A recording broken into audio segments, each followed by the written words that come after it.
I'm Judith Bunbury. I work at the University of Cambridge for a college called St Edmund's College, where I'm the head of education and welfare, which in Cambridge speak is known as the senior tutor. One day a week I work for all the colleges on their welfare provision, supporting other senior tutors as we develop our welfare provision. And then I do a little bit of teaching in geology and archaeology, but my research interests are in Egypt, where I'm looking at geoarcheological things and particularly ancient climate change. Ancient climate change, that is fascinating. Can you tell me a bit more about what that is? So initially we were just looking at landscape. So we were taking a big site like the temples of Karnak in Luxor and trying to find out what the landscape was like when it was being built. And what we started to find was that the landscape had changed a lot. And the more we looked for evidence of landscape change, we realized that climate change is a driver of landscape change. And so we started to explore climate change, and then we noticed that there are some periods that are significantly wetter in Egypt in the past. And I'm really interested in how people confronted those climate changes and the effect they had on the society and technology in those times. It's really fascinating, your research, because it's very specific.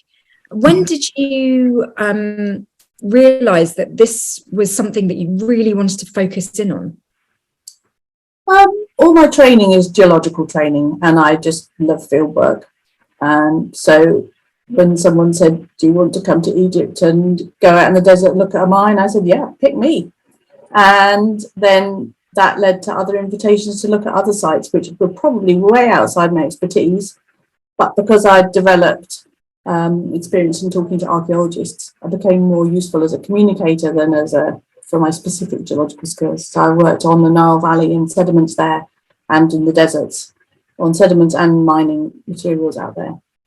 So it's really, I'm specialising in field work and fun. It's kind of like such an interesting combination of sciences, because there's the research side, you know, understanding the reality and how it got there and how it evolved. But your research is informing innovation, it seems like. Well, I think it's part of a sort of groundswell of interest in climate change. And I think how we react to modern climate change, which most people now believe in, if you like, is affected by how we see past climate change. If we see climate change as something normal that people have always had to deal with and adapt to, and not to minimise our own contribution to that one way and another, then we have the tools to understand it better and interact more proactively. And definitely in the past, in a period called the First Intermediate Period in Egypt, a lot of people got really miserable because there's a lot of landscape change, sand poured into the Nile Valley, it clogged up the river. And there were lots of people groaned about it. You know, sort of, oh, why is the river full of sand? And why, oh, why is everything miserable? But other people said, well, it's changed. We need to get with it and, you know, change the way we live, do something different. And some people fled and went somewhere else. And all of these are valid responses. But, you know, we need to understand the sort of interplay between those. Yeah, I mean, I guess the reason why I'm so interested in the fact that you're looking at ancient climate change is because I'm currently writing a book about climate technology. So technology that we are developing today to mitigate or even reverse climate change, if that's possible. That's a fascinating subject. Yeah, and it would be so fascinating to have a full conversation with you about what you've learned from the past in terms of climate change. Yeah, well, I mean, I've just been reading about, you know, Roman climate change. So we now think there's a Roman climate optimum around sort of up to 150 AD. And as things started to dry out, the Romans were really proactive at adopting technologies to manage that. And they bought technologies from Persia. They adapted what they did. They paid spring keepers to maintain the flow of water. They found lots of ways to interact and to manage. And ultimately, it got too dry and they had to abandon a lot of those sites. But again, it's sort of it stresses the importance of resilience, of being able to try new things and sometimes to adopt new technologies or develop new technologies, and at other times to, call it a day. Say, we've got to move on from here, we've got to try something different. Yeah, it brings the Charles Darwin quote to mind, which is that it's not the strongest of the species that survives, it's those in the species that are the most adaptable. I think that's a really interesting question. I think when things are very stable, being stronger and more competitive is a huge advantage. And I think we've been through a stage like that before coronavirus, where people were becoming very focused, very competitive, and strength was, important. And through the pandemic, we've seen the value of resilience. And of course, we've also seen a sort of re-emergence of interest in the arts and humanities, and the way in which, because you're a scientist, doesn't mean you only have to do science. Actually, most successful scientists are involved in very creative work on drawing, painting, reading literature, playing music. Maths and music is historically, well known to be closely tied together. And I think it's those lessons you learn in one field that you carry across to other fields that allow you to be creative and resilient. Yeah, I love that. I'm going through a real kind of I wouldn't say resurrection, but I'm kind of really strongly drawn to art at the moment, and maybe it's because I'm looking at a lot of innovation, which I find so creative, and the influences of art and how science and technology can feed into art and inspire artists. And, I mean, it's just so beautiful to watch that kind of cross-pollination. Oh, yes, and they're crying out for more sort of artistic approaches to engineering these days. I worked for John Lewis for a bit in their buying office in London. And one of the things I really enjoyed was every week we would get the sort of fashion technology magazine. And the technological advances, like the ability to knit boucle yarns, would then have an effect on fashion. So, chunky knits became more accessible and more popular, and that changes the other clothes you wear. And I found that interplay between fashion, art, technology, retail, a really fascinating nexus. Yeah, I mean, there's just so much in it. I mean, there's just so much to discuss and so much to uncover, and it just, I could immerse myself in the kind of grey areas of the Venn diagrams all day long. And that comes back to your earlier point, because why have I ended up such a specialist field of geoarcheology? And I think my sense is that almost in academia, I have kind of umbrella ribs of the key subjects like physics, chemistry, maths, and there's a lot of competition and pressure in those areas. But between them, there are interstices where there are really interesting problems you can solve by combining elements of both the ribs subjects. And then why compete and labour and duplicate, actually, if you can go somewhere new? And I love that creative space of what if, if we think about this, what would happen? What does this mean? And that's one of the things I love about my work in Egypt. It's so interdisciplinary. I'm working with ceramicists who say, why are they burying these porous jars in the ground? And maybe to get water to come in, and it's filtered by the jar. Or to talking to bone specialists who are looking at the disease people have and what that might mean about environmental change when these bones are in the desert, but they're suffering from symptoms of things like malaria that you wouldn't expect in a dry place. So there's all sorts of ideas that get thrown out because we're all looking with different eyes and seeing it in a different way, and that together we add so much knowledge. It's very exciting. It's so wonderful that we are talking about this because, well, first of all, we could talk for hours about the individual areas of expertise that you have, and it would be fascinating conversations over long periods of time, I'm sure. But to stay focused in the short time we have together, I really want to delve into something that seems to be necessary in order to encourage interdiscipline, which is self-belief, lack of doubt. I mean, how do I put this? You are in areas that are grey because you're bringing together various expertise, and no doubt you are often conversing with people that have very specific areas of expertise, and you're there to weave it all together.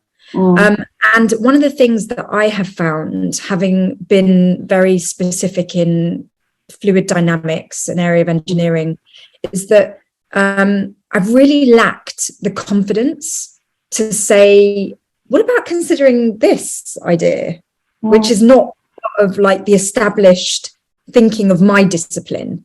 So put another way, to simplify what I'm saying, how have you coped in standing up for what you believe in when it might be in a fuzzy area that exists between very clear areas of expertise? I think I love having fun and have a slightly subversive streak. So, for example, when I did a postdoc for 6 years in a geochemistry lab, and it was quite specific. We were working really mainly on one element, which is strontium. And my PI, my principal investigator, was urging me to be more serious and work longer hours, and I wasn't really pulling my weight. And then I was already married, and I was about to have children, and I thought, well, how can I flex my research that doesn't involve these incredibly long hours and on your feet all the time, wreathed in acid fumes? It just didn't seem like a healthy environment to be going into having children. So I kind of flipped it on its head, and I thought, if I go and do expeditionary field work, you spend 3 days getting there, 3 days looking at the stuff, 3 days getting back, by which time you've written it up. And that's, it's easy. So, and you can do it amongst children, because I'm very lucky. My mum, my mother-in-law, did a lot of helping with childcare for those short bursts, and they were pleased to be granny in charge. And in fact, my mum came out to Egypt with me to look after the kids while I did the field work, which was great fun. So I sort of it seemed a little bit counterintuitive, really, in a way. But I thought, well, I'm doing this, on the side. If it's not fun and I'm not working with other fun people who like to throw ideas around and do interesting things, then I don't need to do it. I'm not going to be there. And I was very lucky. I've got some really great colleagues, and we had a wonderful laugh. And one of them, Omar's from Luxor, and one, Angus, works in Uppsala University now. We go around Karnak temple saying, we're looking for the Nile. And it was a great joke. And people said, it's behind you. It's like, oh, wow. We're looking for the ancient Nile, and it might have been near here. And initially, people were very resistant.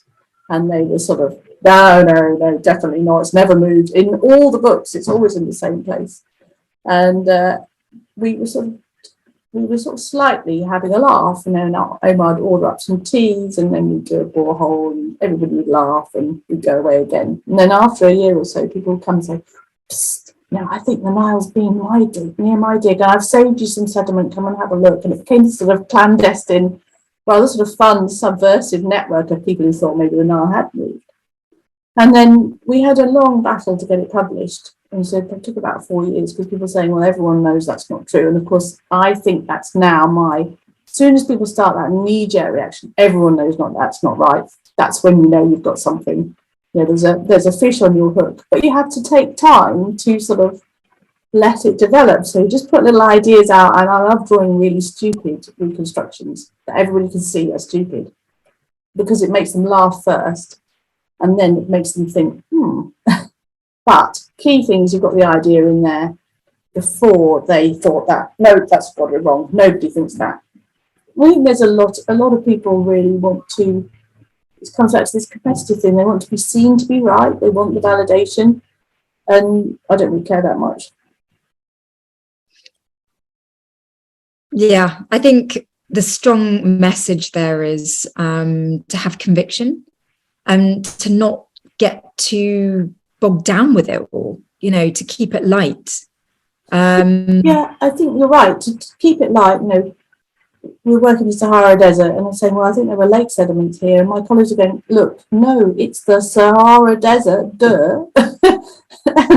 and I started doing kind of silly reconstructions and sitting down in the middle of the desert and say, gosh, no, look, here's the beach. Isn't it lovely sitting on the beach, have a cup of tea on the beach and make a joke out of it? And then eventually my colleagues were saying, no, come on. And then I said, yeah, okay, I give up. I think there's evidence that there's a lake here, but maybe it wasn't as recent as I thought, whatever. And they go, no. We need the idea to explain all these other things we've observed.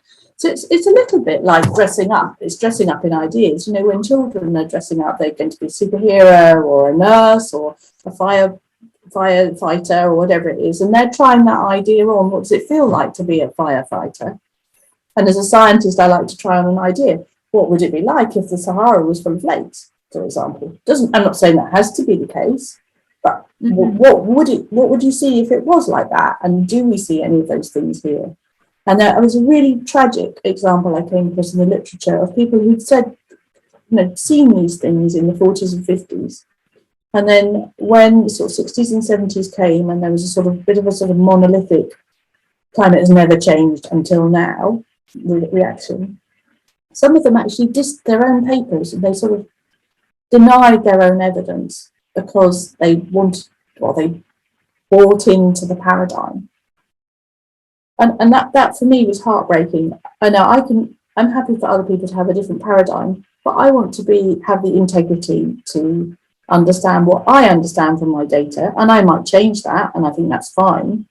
I think you have to publish it and be prepared to defend it. And if people come up and say, oh, well, I don't actually agree with your interpretation because, and they present something new, that's great. You've learned something new. It's about being curious and learning and actually enjoying. I love having surprises. If the data shows you something you weren't expecting, that's a real thrill, because then you can start to investigate why it wasn't what you expected. What was it you didn't know that you can find out more about? Oh gosh, I just find what you're saying so refreshing and really, really uplifting, because first of all, what I'm talking about is really real. To think that there are some people that had theories and they doubted their own theories because of monolithic ideals, and so people abandoned their own ideas for fear of not being part of a collective. And the reason why that is just so refreshing to hear is because as someone who's kind of underrepresented, I think the underrepresented are constantly abandoning themselves and their ideas because they don't want to be further outcast. And so hearing what you have just said is so powerful, because it's really important for the underrepresented to stand by how they perceive the world, because they're not wrong. They're just not in a majority. If you're in a different place, you have a different viewpoint. And that's one of the lovely things about geology. You go out into an unknown landscape. And the way I would go about making a map is just to wander around it and look at it from every angle. And eventually it starts to feel like home because you've seen it from different angles. And it's the same with the landscape of ideas, by different people with different expertise, different eyes, seeing it through their eyes. You find out all sorts of new things. And I think it's a really neglected area in science, is that scientific instinct and what your hunch is. And so when we were doing our sort of comedy gig, going around looking for the Nile or whatever it is, our latest thing is a lake in the Sahara or whatever, we always sort of put it out there to people, have you ever seen any evidence? And they'll sort of tend to say, yeah, I think this, I feel like that. And it's taking those quite nuanced, instinctive feelings that people have and then saying, okay, well, let's devise an experiment that tests that. And 9 out of 10 times, you find that their hunch is right. They didn't know why it was right, but they had seen something. They know the land, they recognise the soils. There's a lovely word in there, Egyptian Arabic Elise, which is the sort of black tarry sand that forms on the bottom of the Nile Channel. And they always get very excited when they find that in the boreholes, because definitely there was a channel there. And people know it's their landscape. And so I love sort of hearing all their hunches. And then you can turn that into a hypothesis, and then turn that into an experiment. And who knows, you might find something new. That's such a humble approach. And it kind of brings to mind the definition of humility, which I love, which is the ability to keep learning. And I love that, there's so much curiosity in your approach, and this like thirst to keep learning. What comes with that is a real authority for what you already know. Well, I think I'm probably not particularly affectionate about what I already know. I'd be more excited if you told me that what I know is about to change. Right. I love that feeling when you learn something new and you suddenly integrate a whole new load of things into your thinking, and it just changes how you see the world. It's really exciting. So how have you dealt with people that are, I guess you've already answered this, but how do you deal with people who tell you are plain wrong? Well, for many years, my daughters both did karate. And although I didn't do it with them, I was on the benches watching. I learned that, the most easiest way to throw your opponent is use their own weight against them. And so it's very common, especially, as a female academic in somewhere like Turkey or Egypt, to be told that you don't know anything. In fact, my favourite one, I was at Ephesus, and someone came up to me and said, "You can't know anything," which I thought was wonderful. You just can't know anything. You can't know anything. It's great, isn't it? I think I would take a perhaps slightly sympathetic view and think, well, that's actually your vulnerability if you think I can't know anything, because you might be wrong, and then if I do know something, you might be tricked by me or fooled by me, or miss also, out. You lose out. Yeah, you lose out by thinking I don't know anything. You lose out on what you do know. Yeah, exactly. So it's a very, it's a very narrowing worldview. You talked about the value of curiosity at broadening your worldview. And if you think that other people are less important or don't know anything, then you are, you're narrowing your worldview and you're confining yourself and restricting what you can find out, which is really sad. So I tend to feel quite sorry for people who take that approach. But I'm also, it's not going to change what I think, because if they're coming at it from that position of weakness, why would their sort of anger or authority or make me change what I think on the basis of my data? I was interested you mentioned the word confidence, because I don't think of myself as at all a confident person. I'm nearly always overwhelmed by how little I know, how little I can do, rather than feeling confident about anything, actually.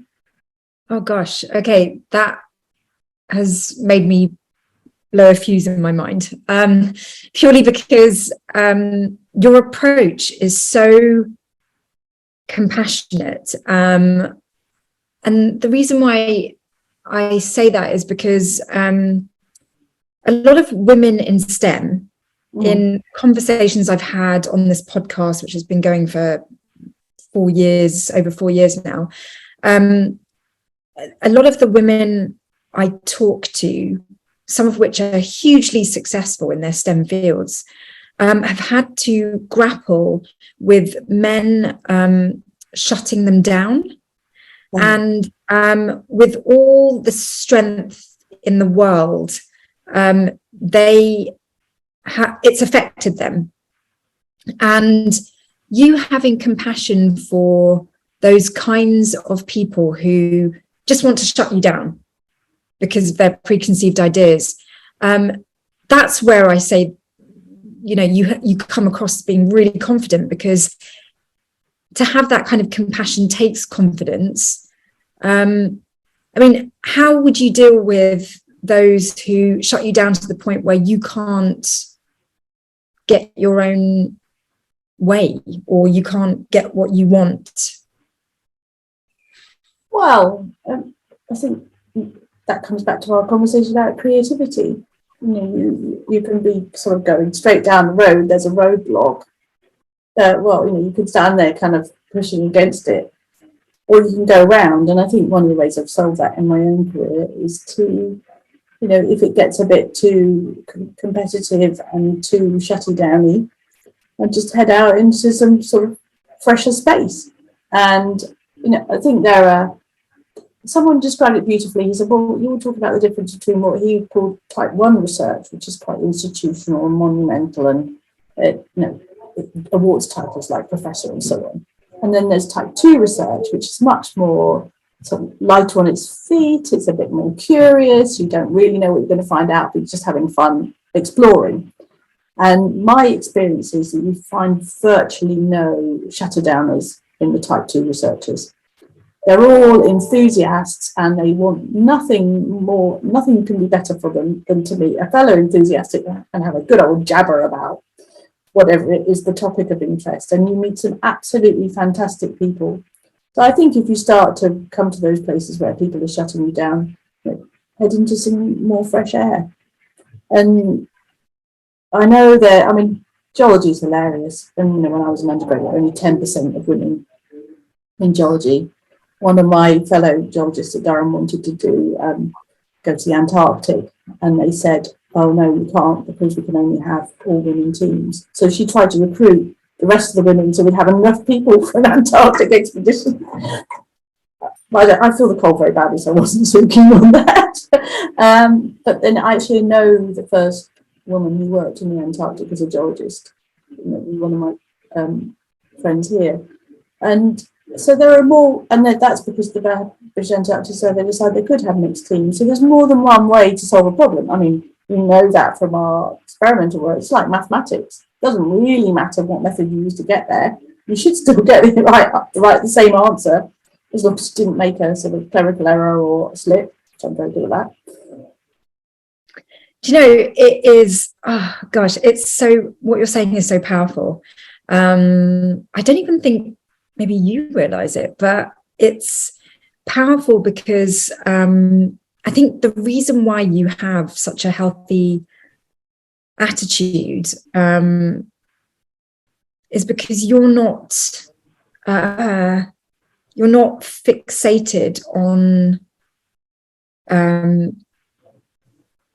certain things that many people strive to have. So, for example, put another way, you don't seem to be driven by ego. You seem to be driven by this genuine, authentic need to find stuff out. And you're not doing it for your title. You're not doing it for, you know, fame and fortune, power, prestige, whatever things that tend to drive a lot of us. And I think because you're independent of all of those drivers, you're just in the world, you're very free. I think so, but I mean, you know, I've found it quite weird the last few years. Some people say, oh, you know, how did you be a success? And I was like, well, I kind of accelerated away from success at every point. You know, I resigned from my postdoc because I just wasn't going where I wanted it to go, and it wasn't fun anymore. And I was being told it had to be more serious and more earnest and harder work, and that just wasn't fun. So I resigned and I went off to work for a publisher and just did the stuff in Egypt in my holidays. And I'm really lucky. I've got a very supportive family, and I've had, you know, really supportive supervisor who was wonderful fun as a PhD student and full of fun, actually. And we had great time doing field work and tossing ideas around, and, you know, even having some pretty robust arguments about what we thought. But, you know, the more you disagree, the more you say, well, you know, let's go for lunch. You know, and it was a really great, freeing atmosphere in terms of academic or scientific inquiry. It was enjoying it.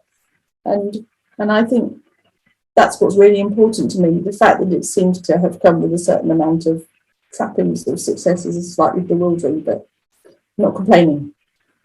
Well, I wish science could recalibrate according to your approach, because I think that's what science should be. It should be full of curiosity, exploration, discovery, discussion, considering all different perspectives. It sounds diverse, it sounds inclusive, all these buzzwords that we're all chasing after today. Yes, but I think we made a rod for our own back with the Research Excellence Framework, which is about metrics and esteem indicators. And it really pushes people away from doing things for the fun of it. I can't remember where the group is, but there's a group who have a sort of play on a Friday and just, play with ideas and equipment and just see what happens. And they've been very, very productive. I think they came up with the first graphene monolayer because of the play. And I think in learning, gamification or play is so important, because if you're playing, then if you lose, you laugh. If you were wrong, you have a giggle. My theory is that 6 kilometres over there, well, actually, in one case, I said, I think that 20 kilometres over there is a potential site. And my director was like, okay, let's go and look. So, we get kitted up and march across the desert with a tent, a sleeping bag, and go and collect some samples and then stay the night in the freezing cold and march back the next day. But if we got there and there'd been nothing there, all we could have done would be just laugh. Because was there? There was over a metre great big heap of pottery. And we basically sent the first group there on the strength of a red patch on Google Earth and someone's panorama photograph that looked like it had some pottery in it. That was it. So amazing. 40-kilometre round trip on a whim, really. But that's where the sort of just have a go and see. And if it doesn't work out, you have that in a game. You try to toss a 6 to get out of jail in Monopoly or whatever it is, and if you don't get it, you laugh. You don't generally get that upset about it. And I think if science becomes, and learning is a game, which the reward is learning something new, and if you get it wrong, you have a laugh about it, and it seems a great way forward. And I love doing that with my students. I don't do as much teaching now, but when I do, we sort of have games. Thank you for playing. I mean, it takes a huge amount of confidence to play. Oh, yes. And it was so interesting with our conversation we talked a bit earlier about resilience. And during the coronavirus crisis, there were a number of sort of emergency committees that were formed up across the university, and we were on Zoom trying to solve the emerging problems. And one meeting, we were waiting for someone to arrive, and everyone realised they had Lego in their office. And it turned out these people who were resilient and came to the fore during coronavirus were all people who played and were creative and kept Lego at work, as you do. Love that. Now, one of the reasons why I found you is because I saw a video on Twitter about welfare at Cambridge. Mm-hmm. And I thought it was fascinating that a woman in the sciences also is very heavily across the welfare of her students. How important is sort of mental well-being at Cambridge? Is this, is it a department that just exists so that a box is ticked, or is it a very proactive place? No, I think mental and physical well-being is fabulously important for all of us. We just talked about being able to be curious, being able to be surprised, being able to be compassionate. And you can't do that if you feel uncomfortable. And so I'm not a neuroscientist, but I think the first thing we need is to feel that we're in a safe place. And so the colleges in Cambridge really prioritise that when people first arrive. Try to reassure them that this is a safe place, that this is their home, to direct them towards the various services that can support them if they need them.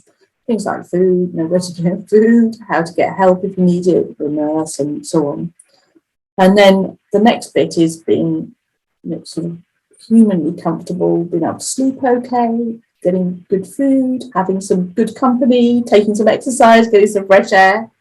And then it's only after you've met those conditions that you can actually have the courage to be brave and go on an intellectual adventure. So I think the colleges are more focused on the, it's a home, it's a place where you kind of feel comfortable, and then we send our students to the faculty to have their brains engaged. But I don't think that they can study and make the progress they do unless they're in a good place in their college and in their sort of their home life. So I really, really fight against the brain in a jar model where, I just need to work. It's interesting because at Cambridge, obviously you have to be so brilliant to go there. So these are extremely intellectually capable people that we're talking about. What kind of thing tends to make people feel unsafe in your experience? Well, I think people get very, very fearful about failure and lack of acceptance. I mean, the things we talked about already that are difficult for anybody to manage. And it's sort of almost universal, and I know it's not only Cambridge, but people have some kind of imposter syndrome and, it's a mistake that I'm here, and they're worried. And the trouble is, the more you worry, the more you don't sleep, don't eat properly. Maybe social anxieties for some people is a big issue. They don't get out and meet people. So I try to think in terms of a sort of healthy diet. So in your plate of your day, is there some sort of work where you achieve something, but is there also some healthy exercise, socializing, something that makes you feel good, like knitting or going for a walk? Playing to music, it doesn't have to be something where you're achieving. It's just something that makes you feel in a nice place. I quite like doing jigsaw puzzles. It's sort of peaceful and just a chance for your brain to kind of wear away. But it doesn't have to be something where you're achieving. And then, are you eating properly and getting some exercise, some fresh air? And so I think for all of us, it's about having a sort of balanced diet of activities in our life. Yeah, I love that because I'm so passionate about supporting and encouraging underrepresented groups, and we just have it ingrained in us that we are different, and it's difficult to sort of relate. It's difficult to feel accepted. It's difficult to feel safe because we're often in situations that are very unfamiliar to us and things like that. So I think listening to you is so comforting because it feels like these are all things that can be addressed in the here and now. It doesn't need to be a situation where you were born, you came from a different culture, and therefore you will always feel unsafe. Like there are things we can do today to feel safe. Yes, right?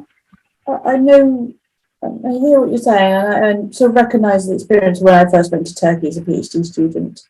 No, I was really lucky. My Turkish PhD supervisor said, we can't have a woman doing this.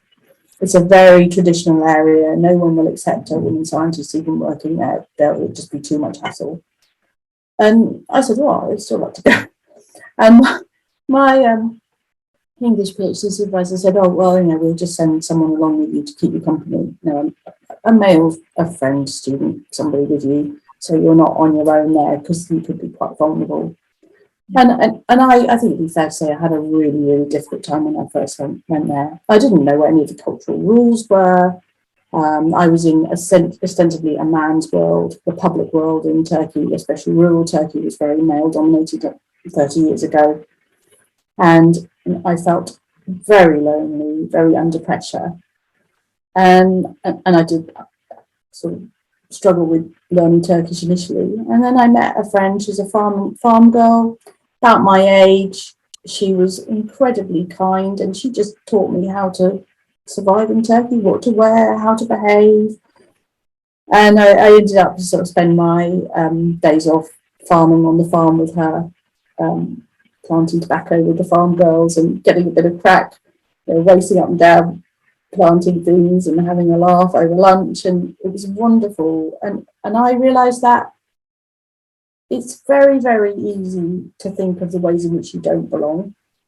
But if you think of all of the ways in which all of the other people don't belong and form an alliance with them, then together you are those kind of creators, a bit like we were saying about research, you are those creative people, and you have the strength of having each other's perspectives. And I can remember sitting with Aisha watching the Saturday night Turkish language film, which was a big sort of highlight of the week. And the woman came in and she said, "Oh, there's the baddie." I said, "Well, she hasn't said anything. How do you know she's the baddie?" She said, "Well, skirts above her knees, obviously." And I thought, "Oh, yeah, I need to get some longer skirts." Because I've been going around, portraying myself as an archetypical baddie everywhere I went. No wonder people reacted badly to me.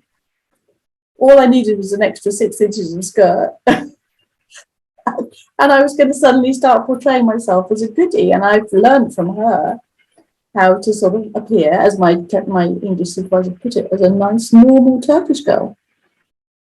And he was actually very worried because he thought I might sort of just disappear and become Turkish. I did work there after I finished my PhD for a couple of years, but then I came back to You're fluent in Turkish?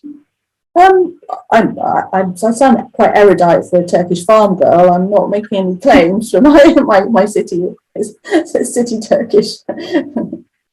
Wow, that's so amazing. And it's really, gosh, honestly, I can't tell you how deeply your words are resonating, but also really, they're so comforting and so uplifting, because I think there can be a tendency to kind of be in a woe is me, I'm different kind of. There's a great quote from Maya Angelou in the paper this week. And she was saying, self-pity is like a feather bed when you first lie in it, but it becomes harder and lumpier the longer you stay there. Or something like that. I thought that was really quite clever. Yeah, that's absolutely perfect, because I think, it's great that we have movements like Black Lives Matter, and, it's really good for highlighting the issues. And then it's like, okay, let's not get bogged down with this now. Let's find creative ways to make the most of it. And what I hear in everything you say is this real embracement of difference.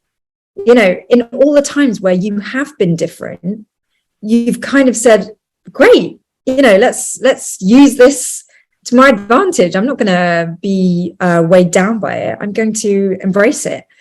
And I think that's such an empowered attitude. And it allows you to not get stuck in the bottleneck. I don't think it doesn't help you to get stuck. And when I find myself getting angry with someone for sort of blocking me, that you were talking about earlier, I sort of have a sort of mental exercise where I think, well, why is it what is it about them that they're blocking me for? Is it because they're worried that their idea isn't good enough? Do they feel vulnerable? Or why is that? And then I have a sort of thing and think, well, if you could have one thing for that person that would help them feel better about this problem, what would it be? In that case, make them feel more confident about their data, or better able to articulate why they think their idea is better than yours. And then you think, how much would I benefit from applying that to myself? And then often I think the reason why you're in battle with them is because you both have the same blind spot. And if you can sort of wish that gift upon yourself that they need, often it helps you to sort of go around the obstacle and leave it, forget it. Gosh. Yeah. I mean, I feel like that is everything. As a woman in engineering, I graduated at a time where I was so young and so qualified, and so massively lacking in a sense of appreciation for what I do bring to the table. I was very bogged down with what I didn't have compared to my peers. You know, I was so different from my peers, and I just thought that put me at a disadvantage. And I wish I had heard you back then. You know, I mean, it's taken me almost 20 years to get to this point where I now realize that being different is so important, because it provides that different perspective. I didn't think that back then. Well, I know I had a similar experience. So when I was an undergraduate, geologists were male, tall, wore lumberjack shirts and drank pints and had beards. And I used to make a joke and say, well, you know, I'm drinking the pints, I've been rubbing baby bio on my face, but the beard hasn't come up yet. But at least I can buy a lumberjack shirt and, you know, sort of make a joke of it. And I think people are surprised that a 5 foot female person specialises in field geology. But then, you know, if it comes to crawling into a hole, into a collapsed monastery or something, I've got the advantage because I'm smaller. You know, there are pluses and minuses, and I think that one of the things I've learned on doing expeditionary field work, everyone's so good. And my Achilles heel is that I'm not good with heights. But I know my colleagues will step forward and say, we'll climb up there, because they know I'm not good. But equally, if they're not good with spiders, I'm saying, oh, I'll go and, you know, wrestle with the spiders. That's no problem. That's not going to bother me.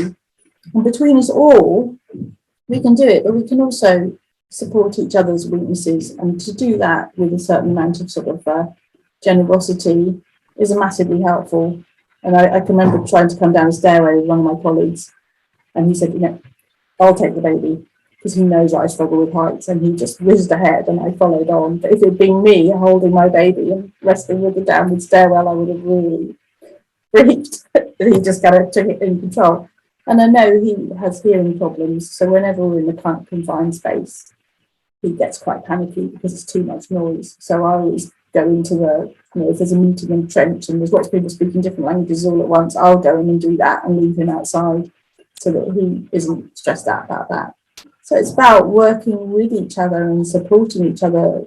This, you know, with compassion's a word you picked up earlier, so that the whole team gets through. And there's a great saying, I think it was an African saying about, if you want to travel fast, travel alone. But if you want to travel far, travel in company. And, you know, as teams who support each other and go along together, we can get so much further than if you just dash off on your own being machismo. Yeah. You know, I feel like you've said so much, and it really, I would love to just sit with what you've said and really reflect on it, because so much of your attitudes go really deep, and compassion is something that just needs space and time to cultivate. So thank you so much for your refreshing attitudes. I feel like you, with all the compassion and with all the tolerance and all the kind of comedy that you have, you are so driven by this deep thirst for your research. So at the core of it all, that's what's driving you, like this need to acquire more knowledge. And it's just such a beautiful combination to see in person, talking with you today. So thank you so much for your time. It's really been nice to meet you and talk to you. Thank you, Jean.